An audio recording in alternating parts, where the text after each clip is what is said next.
Welcome to Charting New Paths in Pre-K to 12 Education, a podcast by Solution Tree. We'll highlight the triumphs of top pre-K to 12 education leaders as they share their journey from previous challenges to their current course of action. Hear encouraging success stories from school and district leaders, teachers, and the education experts we're pleased to call our authors and associates. As their stories unfold, discover how these purpose-built educators work collaboratively to create high levels of learning for all their students. I'm your host, Principal Lopez Marine. Enjoy today's episode.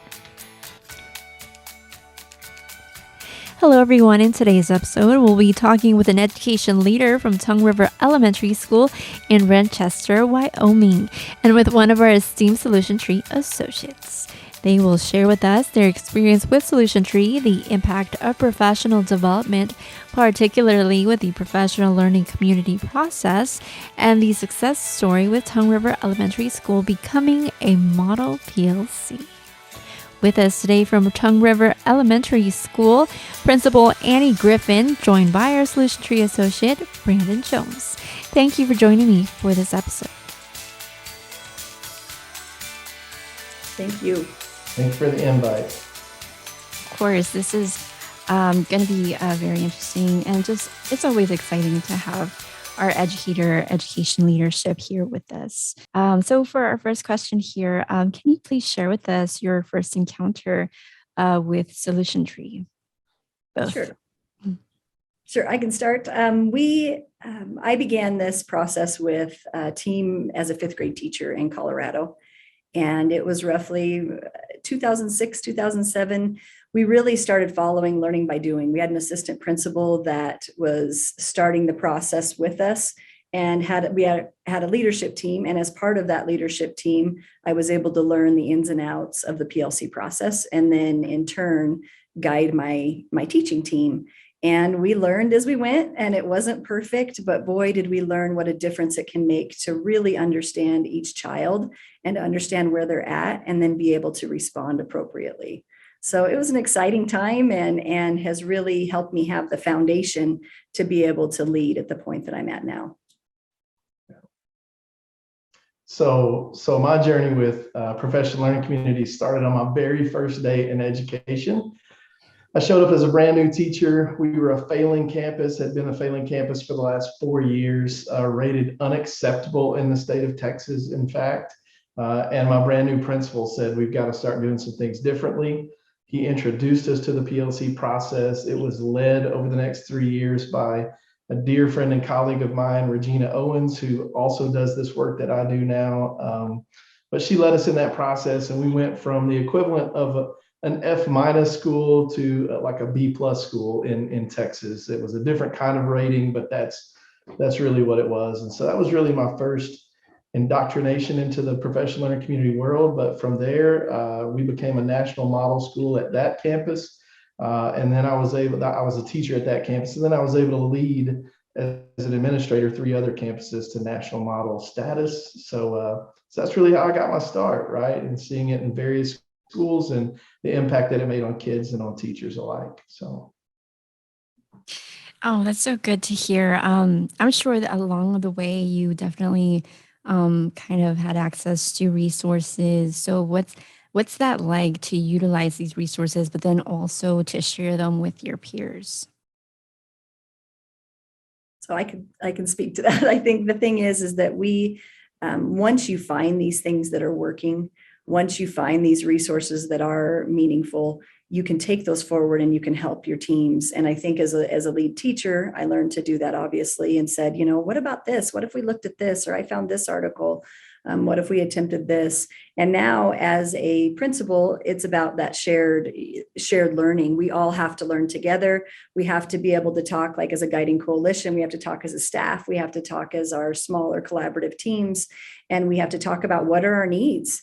And then it's my job as the principal to be able to say, well, here is a resource that we can pull from that will really help you. And I think being in the trenches of being a teacher who was using this process and seeing the things that worked and didn't work, and then being an instructional coach and sitting in on multiple grade level meetings and being able to see processes that worked and processes that weren't successful, and seeing how leadership can guide that along the way made it much easier when I became a principal, because I'd already seen those things in action. Then I had a wealth of resources, not only Global PD, but the books. And then we were part of the grant for the state of Wyoming, which I know we'll discuss more. And Brandon, we worked with Brandon, but there's just a wealth of resources with the things that are online that Solution Tree provides. There's so many places we can go, and there's never a question that we can't find the answer to if we just research and look for the information we need. So it's been something that is fluid, and it's based on what we need next, and figuring out, let's try this, and then that can tweak our process that much more and make it that much better for students. And so many resources are available, and we've utilized a lot. Yeah, I think from the resource standpoint, I'm so jealous of schools today, right? Like, we started this process over 2 decades ago, and there were a few resources out there. I mean, Learning by Doing, the very first version was there, a couple of other entry-level books. There were a few associates that could come on site and help out. In fact, in thinking back to that original school, I can only remember one campus visit by one person to give any training, like one day of training. And, and then I think to what we have available now, which is incredible. I mean, it has, the tree, has really bloomed over the years. And so that's like a terrible pun, but we're going to use it anyway. But it really has, though. I mean, if you think about all of the different options, there are just a ton of additional books and resources that are out there in print. There are over 200 associates now that travel around the country and beyond, helping schools on site do the work. Of course, there's, institutes and different conferences, 2-day workshops. There are a lot of virtual options now. So if your school is not into traveling or may not have the funds to do so, there are a lot of virtual options. And it's an awesome thing for schools, to have, a menu of options to choose from to get the support that they need. But I will go back to something that Annie just said a moment ago, which is so incredibly true. The anchor book that we use and the original learning is called Learning by Doing, right? It's not called by learning by studying or learning by going to a conference, or it's not called any of that. It's called Learning by Doing. So the very best, resource that you have is trying it out in your own school, finding what works and what doesn't work, and then moving forward with that knowledge, right? So just really excited about the things that are available to schools today. Correct. And it's so great to hear how everybody utilizes them, especially because it's different. Everybody has a different journey, has a different story. So it's so great to see how that kind of unravels. So Principal Griffin, let's talk about the culture of your school, how it holds pride, as we talked about in the previous conversation, and how you said how the all hands on deck approach has just such a great impact on students. Mm-hmm. And at Tongue River Elementary, we call ourselves the TRE family. We sing a song. We have a teacher that wrote the song, and we sing that every Thursday. I play guitar in the announcements, and it's not beautiful, but it's us celebrating as a family and standing up with so much pride. It's something where our school is very unique. People will walk in and they'll say, "Do you understand this is a special place?" And I say, yes, it is. And it's because we have created this family culture, and that every student belongs and every staff member belongs, and everyone is seen for the wonderful people and the contributions that they can make to this organization. And I think it goes from, I think of our custodian, our lunch ladies, my paraprofessionals, my secretaries. Everybody contributes in some way to what makes Tongue River Elementary wonderful and a wonderful place to be. And I know the strengths of all of my people, and I know where I can pull from. And I know that if asked, they're willing. It's a culture of, we are here for students, and we have to live that belief and that value. And it's just an exciting thing to see what Tongue River Elementary has done. We started from that PLC Lite all the way to now. We were recognized as a 2022 Model PLC. And I think between that and the huge blue ribbon on the side of the bell tower, we just feel so much pride, and we see these students as whole individuals, not just what they can contribute academically, but we pride ourselves in noticing when a student isn't in a place where they can learn.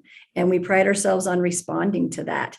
We can't just pretend that when I greet a student out front in the morning, if their affect isn't quite right, we can't pretend that they're ready for learning. They're not. And so I have to know them well enough to be able to go, hey, let's connect you with the counselor real quick and just have a chat, honey. I just want to make sure you're doing okay. And I think that loving, that caring family atmosphere that we have here makes this a very unique and special place. And I'm proud to be the leader of Tongue River Elementary. I can't explain how much pride we have. Well, just with what you said, that you're the one who actually plays the guitar. That itself, that's like what got to me with everything you just said. I'm like, wow, she's just literally visible. Obviously, you're their leader, but they also could see that as you being somebody that they can approach. So that's just wonderful. I had a To student see. say to me, she said, or he says, Mrs. Griffin, I decided that I would like to work at Tongue River Elementary. Would you let me work here when I get to be a grown up? Because I don't want to leave this family. And I said, well, honey, you can work here. I will find a way. He goes, how about my mom and dad? And I just so much love for these kids, and they love being here. And it's our job to make sure that that remains for them and that they feel so important and valued. Oh, that's so wonderful. So, Mr. Jones, with your background as a principal of elementary, middle, and high school campuses, can you share with us just a common concern or obstacle that you've had in guiding teacher leadership? Yeah, so there's a couple of main challenges that come up when you're guiding a leadership team or a guiding coalition. The first thing is we traditionally don't use guiding coalitions in the way that we're asking people to do that in a professional learning community. So oftentimes your traditional leadership team is used as a carrier pigeon to just take information from one place and land it in a different place. Or sometimes they become calendaring committees where we're going to sit down and look at the calendar for the next 2 weeks and make sure that we don't have anything that's in the way, and make sure that everything works right. And really, what we're asking people to do in a professional learning community is very different. We're asking the guiding coalitions to be purpose promoters and problem solvers. And so just shifting that mindset from, wait a minute, I'm not just supposed to take information that you said back to my team and deliver that information. You mean you really want me to be a part of the problem solving process? And how do we promote the kind of culture that we want to see continue on our campus?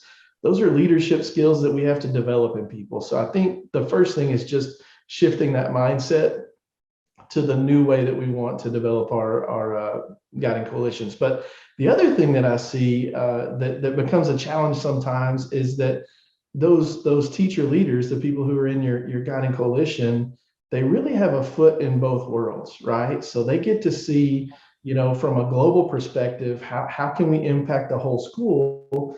But they're also in the trenches with the rest of the teachers. And that's a really difficult place to be sometimes. So you really have to help them work through, relationships with, other staff members within the team. How do we hold each other mutually accountable? What does that look like on a day-to-day basis when, it's not just a top-down approach to accountability, but it's a mutual accountability, peer-to-peer, colleague to colleague, and within your team. So those are some of the top challenges that I see that people, face.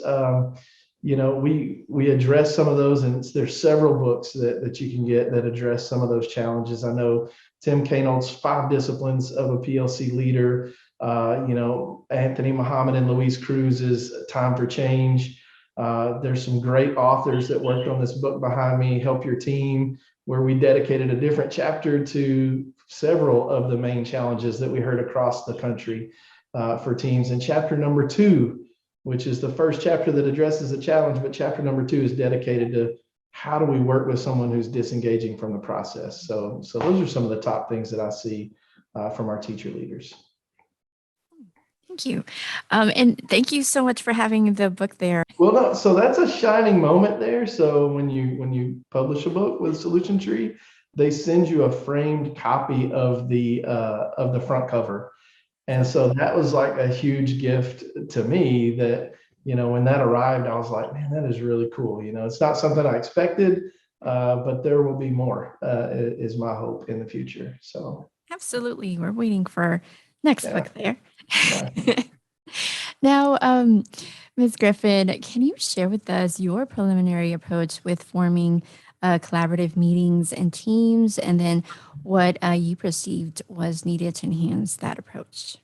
Sure. So when I came to Tongue River Elementary, it was the first thing is we had to adjust mission, vision, values. We had to talk about those pieces because the students at Tongue River Elementary were known for being the kindest kids, but they are also smart.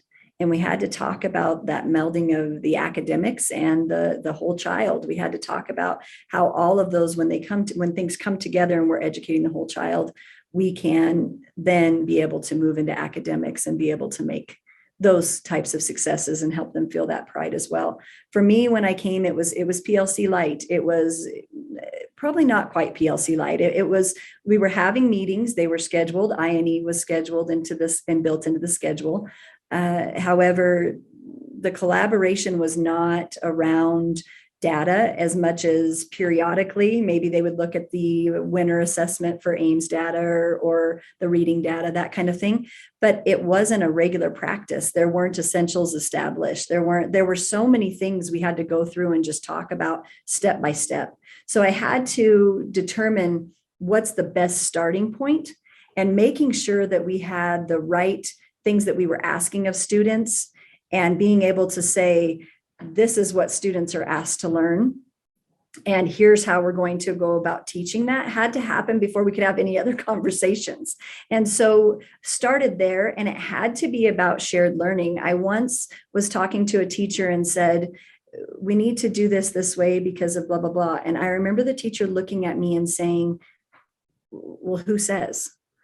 And I went, shared learning. She doesn't have the background that I'm bringing here, and I'm not communicating that well enough. If it comes just from the top down and they don't understand the why of the work, then shame on me. I've got to make sure that I'm helping to build that shared understanding and knowledge. And so as we went through and I helped with agendas and norms, and I sat in on those collaborative meetings week after week after week, and I still do quite often, because I've got to have a view of what's needed next. And my guiding coalition gives me some of that too, but we're a small enough school that I can sit in on those teams and just be there to listen. And mainly it's going, okay, so I'm hearing this. Are you telling me you need more information here? And then saying, is that happening K-5? Or is this just two teams that we need to work on this specific skill with? And so it helps me understand professional development wise where to head next to build that shared knowledge. It also helps me understand what collective commitments do we need to talk about. And one of the big things we've worked on lately was tracking student growth on their SMART goals. And how are they tracking and celebrating as a class?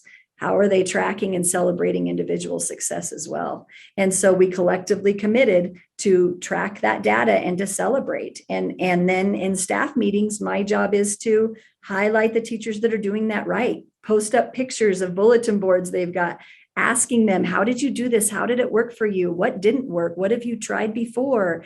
And us having those collective conversations and understandings.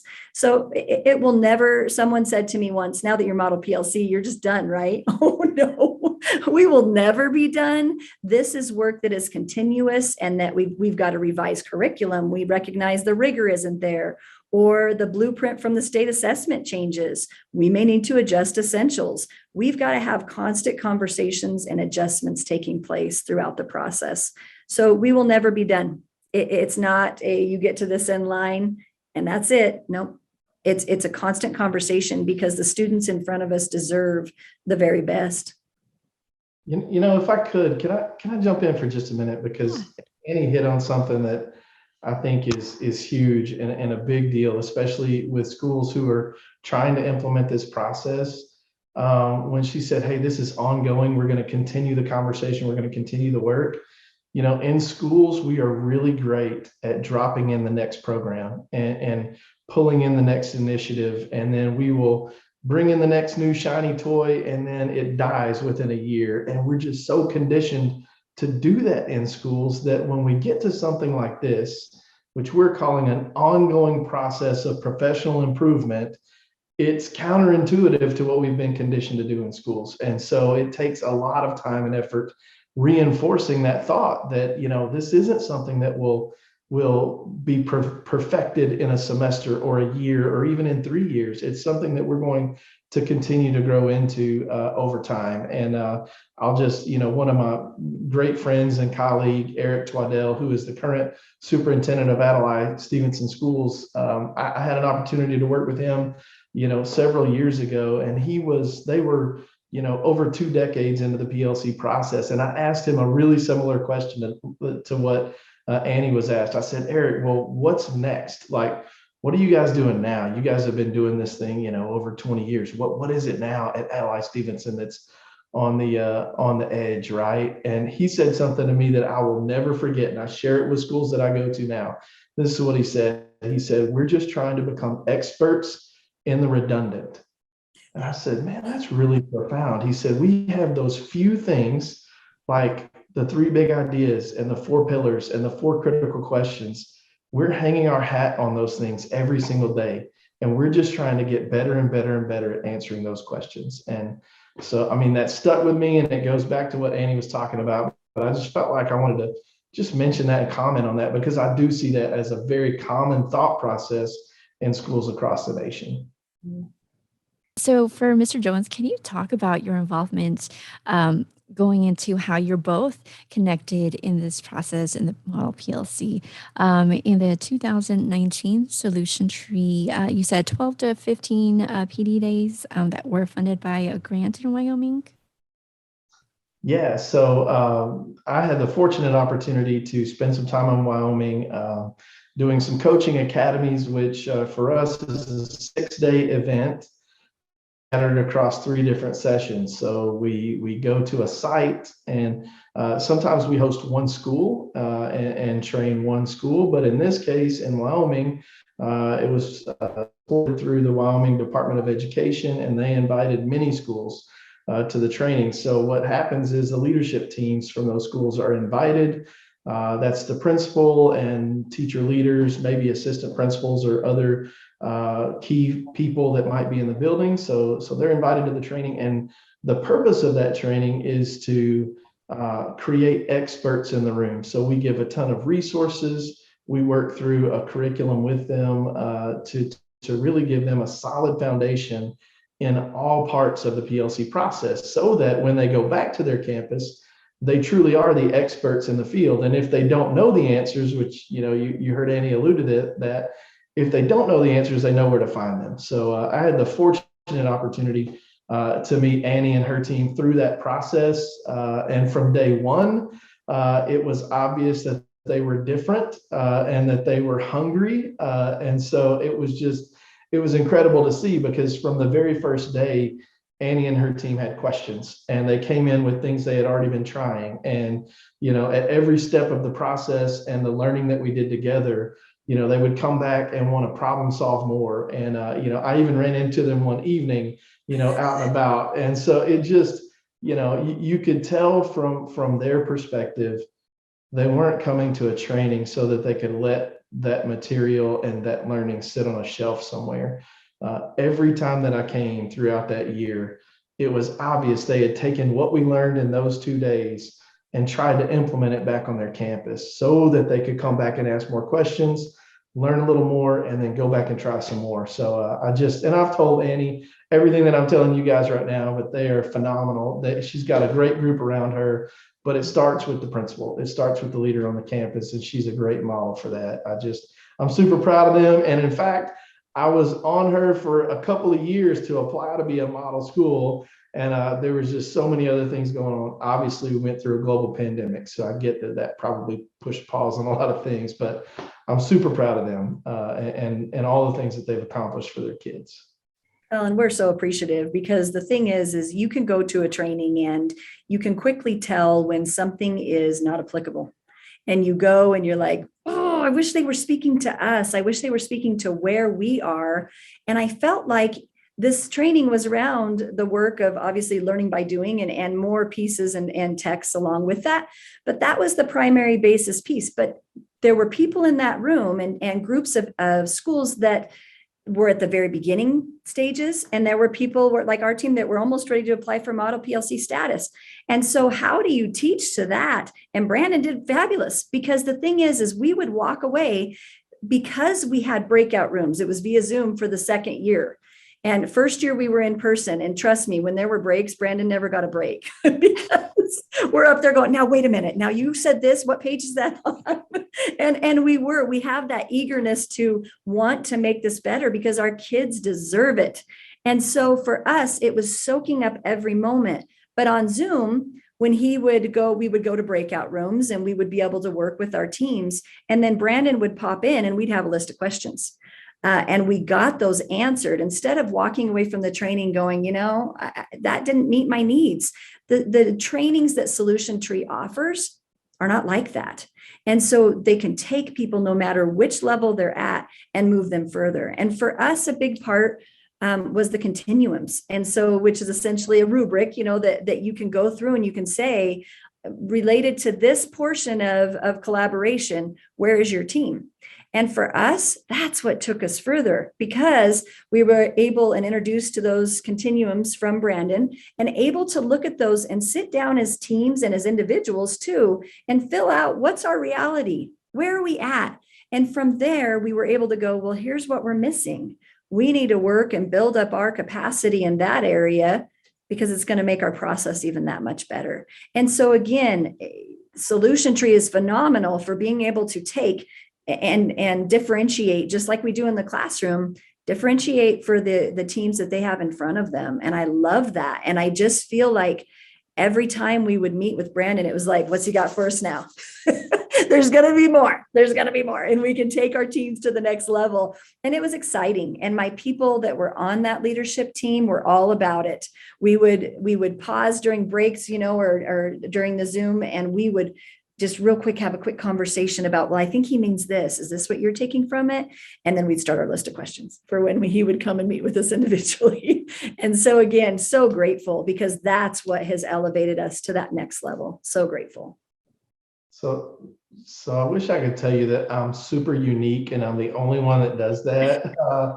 That's not true at all, right? So here's what seriously that I think I've learned over the years. I've been doing this work with Solution Tree as a partner for over 10 years now, over a decade. And here's really what I think separates people who do this kind of work from maybe other places is that we've lived it in our schools, right? Like every person that is an associate that goes out and helps other schools has been through this process in their own school.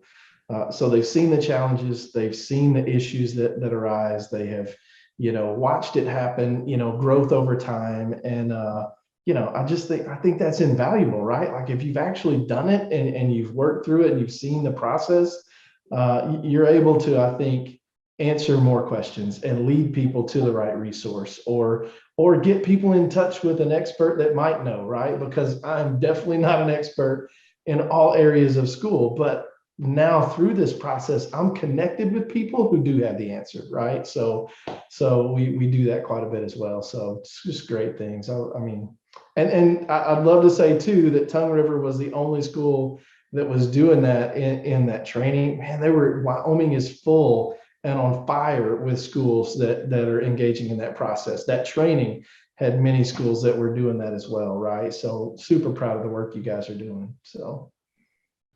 To learn more about their strategies and data on becoming a model PLC school, visit their schools page at www.allthingsplc.info. There's a section there titled See the Evidence, where you can search for Tongue River Elementary School or other schools similar to yours. Also, visit our Solution Tree website to learn more about Brandon Jones. And if you would like to request his professional development guidance, go to solutiontree.com and look for his page to fill out your request. Also, be sure to check out part 2 of this 2-episode podcast special event titled From PLC Lite to PLC Done Right, a conversation with Tongue River Elementary School, part 2. All right, so now for our Solution Tree sponsor message. At Solution Tree, we share your vision to transform education to ensure learning for all, and we can help you make this vision a reality. No other professional learning company provides our unique blend of research-based, results-driven services that improve learning outcomes for students. All right, we appreciate you tuning in. Make sure to navigate to our solutiontree.com/podcast page to listen to our other episodes. There you can subscribe to our podcast today via the drop-down button labeled subscribe to your favorite podcast app. Also, remember to like our episodes and subscribe to our YouTube channel. This has been your host, Prisma Lopez Marine. Thank you for listening to our podcast, Charting New Paths in Pre-K to 12 Education.